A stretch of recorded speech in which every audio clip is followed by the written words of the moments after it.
Hello नमस्कार दोस्तों, एक बार सभी का स्वागत है। मैं इस वीडियो में बार का एग्जाम 2023 के लिए staff and training category first और सेकंड दोनों के लिए इलेक्ट्रिकल इंजीनियरिंग से इंपॉर्टेंट क्वेश्चन डिस्कस करने वाला हूं।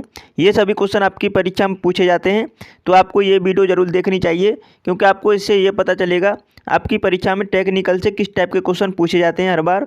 चलिए स्टार्ट करते हैं। पहले क्वेश्चन का आंसर बताएंगे सभी। अगर आपने चैनल को सब्सक्राइब नहीं किया है तो प्लीज़ कर लीजिएगा, वीडियो को लाइक कर दीजिएगा। पहला क्वेश्चन है, superposition theorem require as a many circuit to be solve as the there are. आपको बताना है अध्यारोपण प्रमेय को उतने ही सर्किट सुलझाने की अपेक्षा होती है जितने के सोर्स होते हैं। तो करेक्ट आंसर है बी ऑप्शन। जितने सोर्स होते हैं सर्किट में उतने ही सर्किट को सुलझाने की आवश्यकता होती है। तो बी ऑप्शन इसका करेक्ट आंसर लगाएंगे। दूसरे क्वेश्चन का आंसर बताएं। Which of the following is the best conductor of electricity. आपको बताना है निम्न में से विद्युत का सर्वोत्तम चालक कौन है।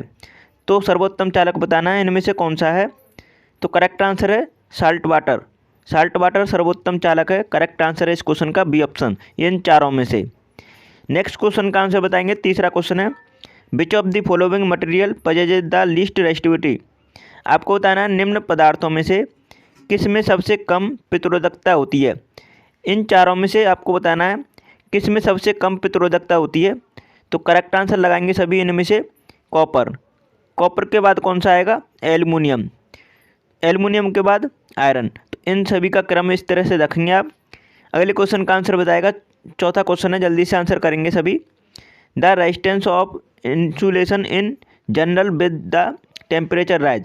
आपको बताना है सामान्य तापमान बढ़ने पर विद्युत रोधनों के प्रतिरोधकों पर क्या प्रभाव पड़ता है। जब इंसुलेटर का मतलब टेम्परेचर बढ़ाया जाता है तो उसके रेजिस्टेंस पर क्या प्रभाव पड़ेगा, ये आपको सभी को बताना है। जब इंसुलेटर का टेम्परेचर बढ़ाते हैं तो उसका रेजिस्टेंस घटता है। तो राइट आंसर लगाएंगे ये ऑप्शन। और ये किस कारण से होता है, क्योंकि इंसुलेटर का टेम्परेचर कोएफिशिएंट नेगेटिव होता है, इसलिए ऐसा होता है। तो ध्यान रखेंगे ये ऑप्शन इसका करेक्ट आंसर है। अगले क्वेश्चन का आंसर बताएंगे। पांचवा क्वेश्चन है, FETR। FET क्या होते हैं। FET बताओ क्या होते हैं, जिन्हें फील्ड इफेक्ट ट्रांजिस्टर के नाम से जानते हैं। तो FET एक यूनिपोलर डिवाइस है। तो सी ऑप्शन इसका करेक्ट आंसर है। अच्छा, आपको BJT के बारे में पूछा जा सकता है। तो BJT क्या होते हैं, तो BJT के बारे में बताएं। तो BJT बाइपोलर ट्रांजिस्टर होते हैं, तो उन्हें भी ध्यान रखेंगे।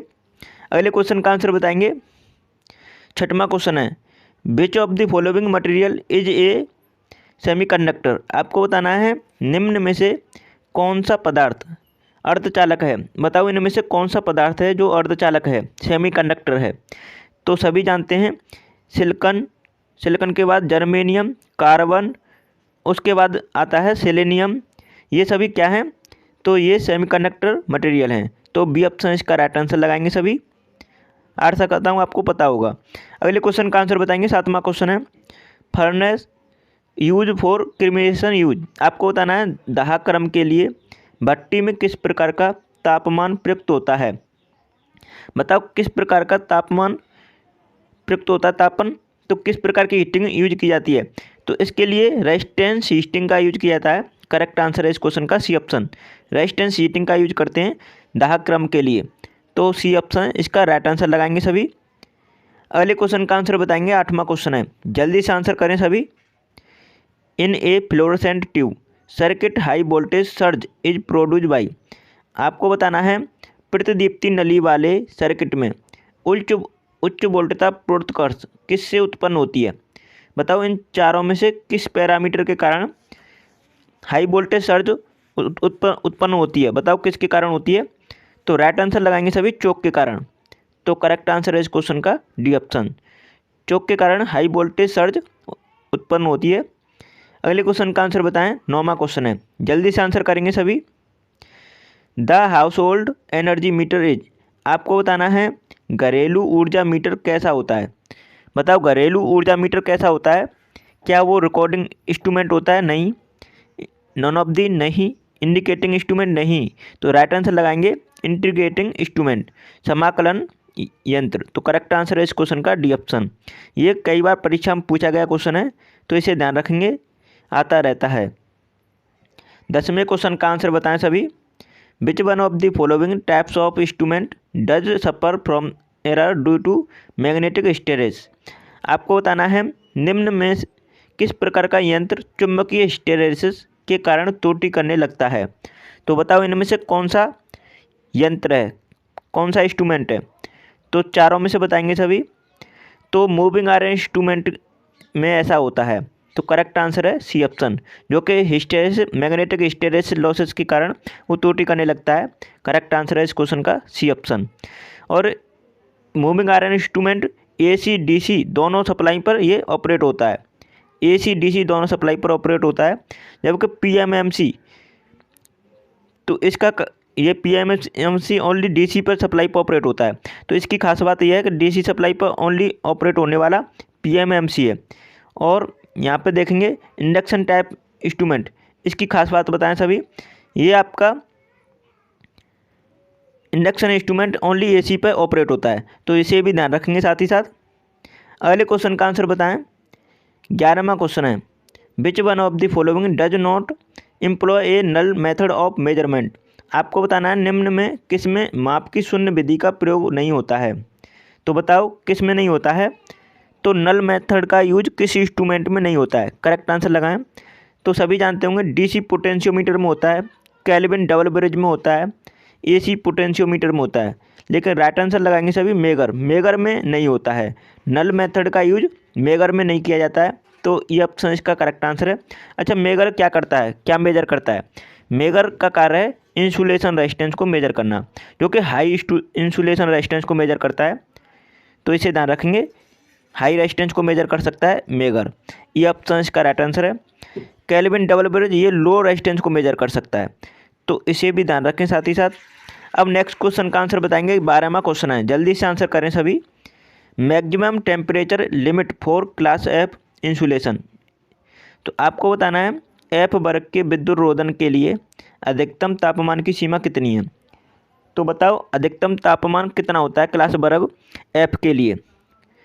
तो सभी जानते होंगे एक ऐसे क्रम होता है by A E B F H C, ये क्रम होता है। अब इनका टेम्परेचर डिस्ट्रीब्यूट कैसे होता है कि बाई का होता है 90 डिग्री सेल्सियस, ए का होता है 105 डिग्री सेल्सियस, ई का होता है 120 डिग्री सेल्सियस। इन्हें क्रम को ध्यान रखेंगे। बी का होता है 130 डिग्री सेल्सियस, एफ का होता है 155 डिग्री सेल्सियस। तो एफ का पूछा है तो करेक्ट आंसर लगाएंगे 155 डिग्री सेल्सियस। तो इसे ध्यान रखेंगे, इंपॉर्टेंट क्वेश्चन है। 13 क्वेश्चन का आंसर बताएं। The motor characteristic best suited for traction purpose are those for.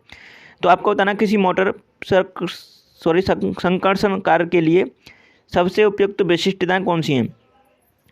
तो आपको बताना कौन सी मोटर जो बेस्ट सूटेड है ट्रैक्शन पर्पज के लिए, तो वो है DC series motor. DC series motor की खास बात है इसका हाई स्टार्टिंग टॉर्क होता है, तो इसलिए ये ट्रैक्शन पर्पज के लिए यूज की जाती है। और इसे नो लोड पर चलाने की मतलब नो लोड पर नहीं चलाई जाती है ये मोटर, तो ध्यान रखें इसे, इसकी ये कंडीशन है। अगले क्वेश्चन का आंसर बताएंगे। 14 क्वेश्चन है, जल्दी से आंसर करें क्या होगा।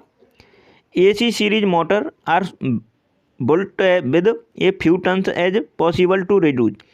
यथासंभव कम से कम बर्तनों के AC सीरीज मोटर किस में कमी लाने के लिए बनाए जाते हैं। तो जब टन्स की संख्या कम रखी जाती है, टन्स की संख्या कम रखते हैं, तो इसका मतलब करंट हाई होगी उसमें। और करंट हाई होने का मतलब है कि रेजिस्टेंस होगा लो, और रेजिस्टेंस लो होने का मतलब है रिएक्टेंस भी लो होगा। तो राइट आंसर है इस क्वेश्चन का बी ऑप्शन। इसमें कमी लाने के लिए हम इसलिए बनाते हैं, तो बी ऑप्शन इसका राइट आंसर है। ये लॉजिक है, ध्यान रखेंगे इसे। 15वां क्वेश्चन है, जल्दी से आंसर बताएं। Which of the following motor can work satisfactory on both AC and DC। आपको बताना है निम्न में कौन सी मोटर AC तथा DC दोनों पर संतोषप्रद ढंग से कार्य कर सकती है। तो इनमें से कौन सी मोटर है जो AC और DC दोनों पर कार्य कर सकती है, वो होती है यूनिवर्सल मोटर। यूनिवर्सल मोटर को हम AC सीरीज मोटर या सीरीज मोटर के नाम से भी जानते हैं, जो कि AC और DC दोनों सप्लाई पर संतोषप्रद ढंग से कार्य कर सकती है।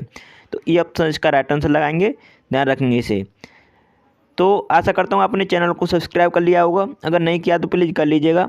और आपने हमारी सभी वीडियो नहीं देखी तो इसका लिंक आपको मैंने इसी वीडियो के डिस्क्रिप्शन में दे दिया है, आप वो एग्जाम से पहले ज़रूर देखना। चलिए वीडियो को यहीं समाप्त करते हैं। Thanks for watching my video.